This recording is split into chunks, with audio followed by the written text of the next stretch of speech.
Good morning. Julia Jordan, your favorite real estate agent with Keller Williams The Woodlands, coming to you with some advice how to grow your money tax-free. Is that not interesting? And how we make money tax-free is, of course, we need to make the IRS our friend. How do we do that? How we do that? The government has certain what is so-called opportunity zones. Opportunity zones are areas where the government decided we want to enhance those areas. Those areas are neglected. We have very simple homes often. We have almost lack of infrastructure. So the government says whatever you guys are planning to do, according, of course, following zoning laws and such, please go ahead. You can do a business in an opportunity zone. Let's say there is a ran-down car wash and you see the opportunity to make it a beautiful, spectacular car wash. You went and buy it, probably very cheap. Then you fix it up. You put some money in it to make it beautiful, enhance the neighborhood. That is exactly the goal of the government. And you make it a flourishing car wash. And as the neighborhood is turning over, you find yourself, let's say after 2 years or 3 years, you find yourself a buyer that says, okay, let's just fictionary numbers, you paid 200 for it, and the buyer says, I pay you 400 for it.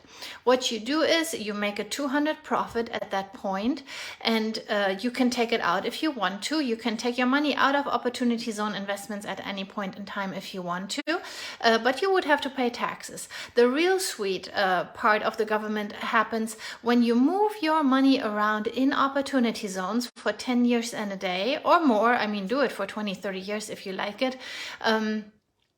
Continue enhancing in the opportunity zones, and then the taxpayer says all the funds that you made there are tax-free because you help me, the government, making crappy neighborhoods beautiful again and turning over neighborhoods. When you do this, and that is my person, I'm not a big commercial person. I like very much residential, fixer-uppers and flip homes and rentals and all of that. Everything residential is just my favorite thing. You can do it with residential properties. Let's say Fifth Ward as a use and example. And I had some transactions in Fifth Ward. While I personally do not prefer to live in Fifth Ward, while I personally do not like to be a landlord in Fifth Ward, due to the people I'm attracting, it is just low income right now. I do see how the neighborhood is turning over.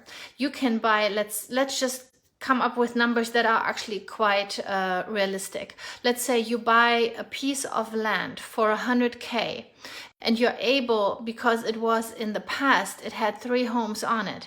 So you rebuilt 3 homes, very simple homes, but brand new homes that are built in a way, for example, that they would make great rentals or great starter homes for professionals that work more in the downtown area. They want to be close, but they cannot afford, like, let's say the Heights or so. They cannot afford neighborhoods that are already improved. They are simply outpriced there. So they say, you know, we don't want to go suburbia, we don't want to do Woodlands or Cypress or Sugarland, all of that we don't want to. We want to be in the center. So they are definitely willing to pay more than for those ran-down homes, and not as much as the Heights because it is still in good driving distance to downtown. So you as the investor would come and buy a piece of land and improve it. So that is one of the stipulations of the government. There are certain regulations. They're very easy to fulfill. You take the piece of land, you build something on it, you cut it in 3 pieces again. We can find you a lot that is already pre-cut, or you get a survey and you figure out how you can cut this piece in this lot into pieces, if that is what you want to do. Or you buy a little lot and build one little house on it, or you buy a property, a lot with a property on it, and the property is almost trash or basically a tear down, or you can improve it. You buy a fixer-upper and you just make it pretty. Whichever way you want to improve, you improve the property, then you call your favorite real estate agent, I hope that is me, and put it back on the market. And let's say every flip you make a 50K. 50K or 100K. You can take the money out, of course, it's yours. You pay your taxes, capital gains, you pay on it because it's income, or you decide to leave it in your little Opportunity Zone LLC and you move the money around. You sell one property and then you say, Julia, now I don't have 100, I have 150 or I have 200. Let's buy another one, or let's buy two now, let's ramp up the game, let's do 2 flips at the same time. Yeah, and you can basically multiply your money, and compound interest, so at the end it goes drastically if you start repeating this over and over. And as long as you keep it in opportunity zones in general, does not have to be in the same, you're not limited to Fifth Ward, you can go north of Conroe, there are other areas. I can show you and pull up those areas for you. As long as you move it around in opportunity zones all over US, you can think Hawaii, you can think, I don't know, Antarctica, I haven't looked it up, but Alaska or whatever, New York, Florida, we have opportunity zones everywhere. And you can turn over or help turn over a neighborhood there. And as long as you move your money around for 10 plus years, all the profits are tax-free. So talking about your kids are due for college in 10 years, or you want to buy your dream car in 10 years, you can still invest and do your fixer-upper thing and flip. I got a call. I'm sorry. It gives a hiccup here. So you can still do the satisfying part of turning over a neighborhood, flipping homes, without having the burden later on of paying taxes, right? So you can do all your investing, especially very good for money. Let's say you have 100K or 500K or whatever is the amount of money that you do not use. It is money that you want to have for investment, and your thought is, do I put it in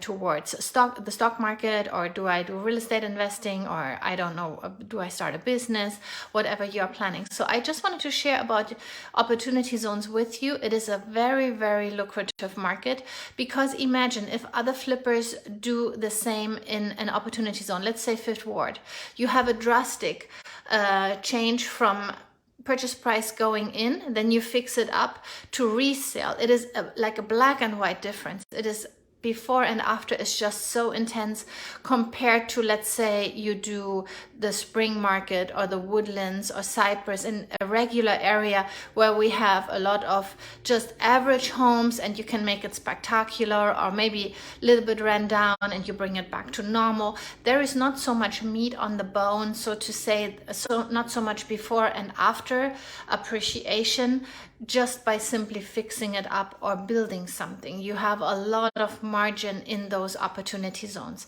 So that is something I personally think is very interesting, and I thought I shoot a video about it because I just called a client. I wanted to invite him to my dog cookie baking event end of August, and you can also join if you want to. Shoot me a message and I sent you an invitation. But I just shared with him about that, and he is actually in the business. He wants to start a laundromat business. And I just came to my mind. I'm like, well, with a specific reason, he wanted to fight his taxes, and it's a little bit tricky to fight taxes because we have such high comps everywhere. And I also talked to my favorite mortgage lender this morning, and the conversation went like, well, you have 2 options to create wealth. You can make more, or you can spend less, right? So there are always different opportunities to grow your wealth, and opportunity zones is one of them, where you, like, fighting your property taxes might not be the best invested time right now, but learning about opportunity zones and having a laundromat business, especially if you can get your hands on a ran down laundromat, so the location is already established, and you make it not glamorous, but you make it just a very professional laundromat shop, and you set it up for success from the get-go, and then 2-3 years or 10 10 plus years later on you sell it and you start moving your money around, maybe you do another business there in the opportunity zone, that is a very great way to create wealth. And I personally think it's a better investment of time to learn about opportunity zones instead of learning how to be the best property tax appraiser, fighter, because I don't think that it will be very successful right now. We are getting a new law, so we're paying less homeowner taxes, so that is very good. I'm thankful for that, but I think beyond that, it just is what it is. We can all be happy that we had such strong appreciation, that right now our value overall is not falling drastically. We have some areas that dip a little bit by 2 or 3%, but most areas are still appreciating. And then certain pockets, like my own little North Lake here in Glenlock, is just through the roof. We are just exploding. And while I cry over my upcoming tax payment, it literally put tens and tens and tens of thousands of value in my pocket. Theoretically, I haven't sold. I'm not planning right now on selling. But when you pay high property taxes and it goes up every year, it is usually related to appreciation. So do not cry too much about paying taxes, because at one point you will have the equity in your property that will make more than up for the taxes that you paid. Okie dokie, you guys. If you want to learn more about wealth, about being smart with your money, about opportunity zones, of course, the starting point to me is always being a homeowner. Stop paying rent, start paying off into your own pocket. I have a passion for first-time home buyers. I love the rich.